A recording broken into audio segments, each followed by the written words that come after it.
Hey, what's up, YouTube heads? Sanubis, Sean, you already know from the intro. Part of Team Death Dealers. We're coming up. Alright, as you see from the title, we was talking about win a playset of Maxx. No, I'm not doing no shitty game on my YouTube channel, nothing like that. I'm gonna talk about a real tournament my boy's throwing. His name is Kaiba. If y'all been around, y'all should know who Kaiba is. He topped at a lot of big jumps and stuff like that. He's keeping the tournament at King of Games. So first prize, like I said, is a playset of Maxx. And I know what you're thinking. If a playset of Maxx is first prize, everything else is probably shitty. Nah. Wrong. Second prize is a box of your choice of Yugi cards. Unopened box. There you go. Top 4 get 12 packs of your choice. Don't worry if you don't understand what we're saying for some odd reason. I'm going to put the flyer at the end of the video so you can read it for yourself. And you don't know where King of Games is, the address is on there, whatever. Now, if you don't know why a playset of Maxx is such a good prize, then you haven't been in this game too long.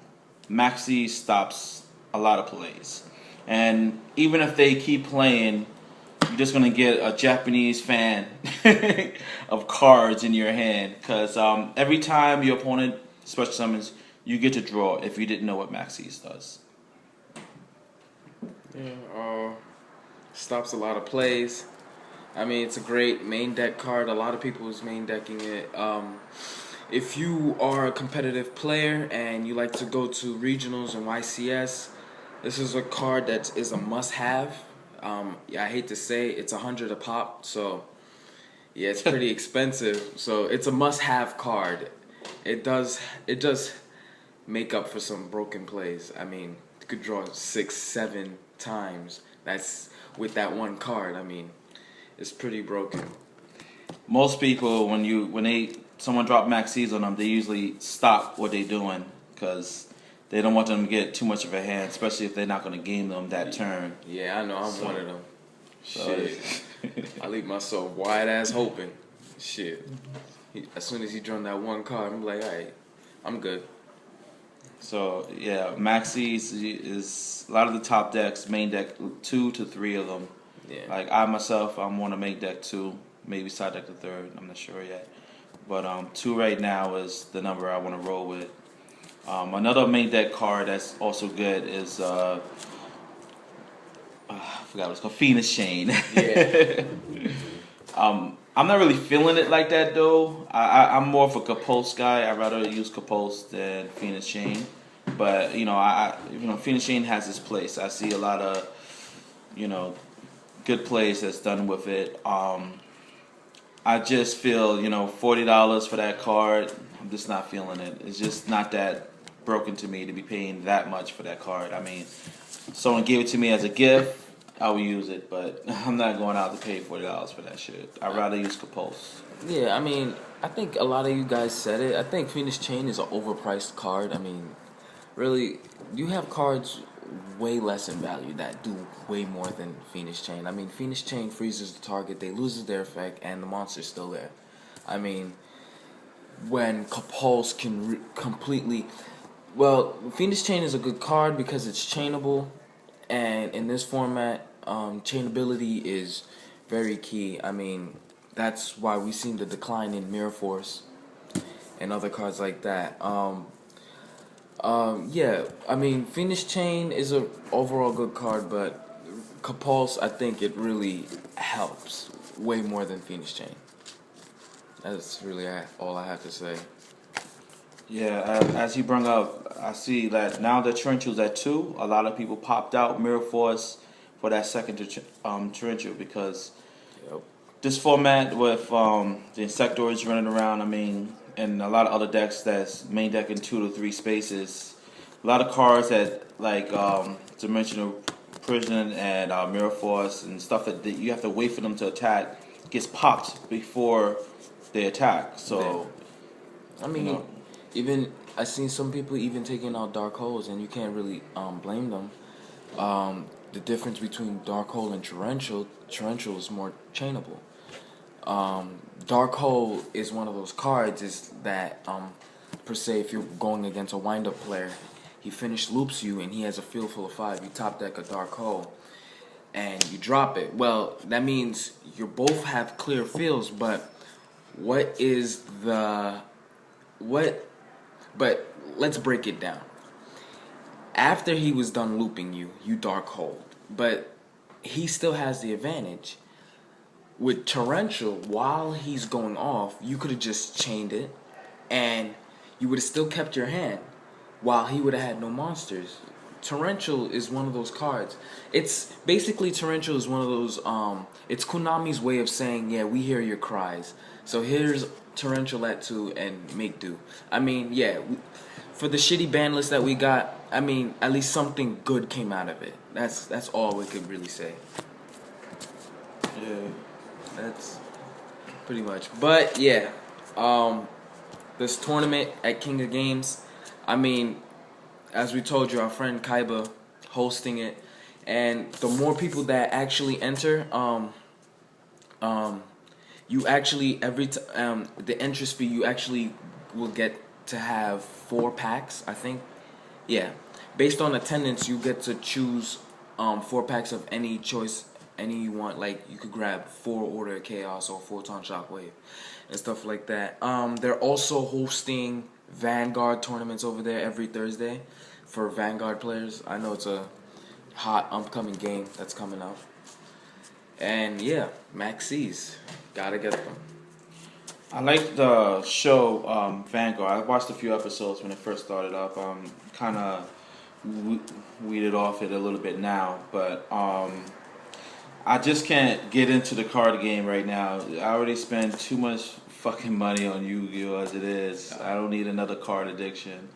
Yeah. So, I mean, you know, I'm a grown-ass man, got rent to pay. Can't be spending $1,000 on Yu-Gi-Oh! Then another grand on some other card game, then another grand on some other card. Like, yo, I got women to take out. Fuck that. But, yeah, anything else we need to cover? That's it, right? Yeah, pretty much. I mean, all I could really say is that I know there's a lot of people who's taking a break from this format. I don't really blame them. Cards are skyrocketing over the roof.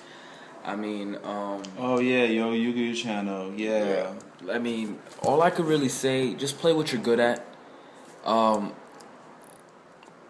Konami, basically, what they're trying to do is to push cards from the new set. I mean, from the past 2 sets, we've seen cards as Rabbit, Zenmaines, Logia, Dolka, Bus. Well, I wouldn't say Bus is so broken, but you have windups and Insectors. I mean, even that, you should still play what you're good at. I mean, run something that you feel is good, what works for you. Don't put in your mind that you need to buy Maxx. Well, you need to buy an Insector deck or Dino Rabbit or windups just so you can just be good. I mean, at the end of the day, it becomes, well, it's really this is a really debatable opinion, but at the end of the day, this format is still based on skill. I mean, with Insectors and windups, it's still based on skill. I mean, you got to be a skill player, even though. Well, personally, I think Rabbits is a sacky deck, and it really needs to get hit. It's a very sacky deck. I don't think that too hard to stop. I mean, Bottomless shuts them down. Yeah. You don't even want to hear the situation that happened to me today. But yeah, Rabbit, you know what I feel? I feel that this format is based on this right here. Right here. This. If you lose this, you lost the match, basically. Because if they drop Rabbit on you first turn, you're not doing nothing. If they loop you first turn, you're not doing nothing. I mean, with Insectors, you have a better chance of fighting. I mean, but other than that, hey, Konami needs to really do something about this ban list. My team talks a lot, amongst ourselves about like what decks top and what decks has ability of topping. There's a lot of tier 2 decks that can still fight these 3 top decks that's out, and I'm talking about Rabbits, Windups, and Insectors.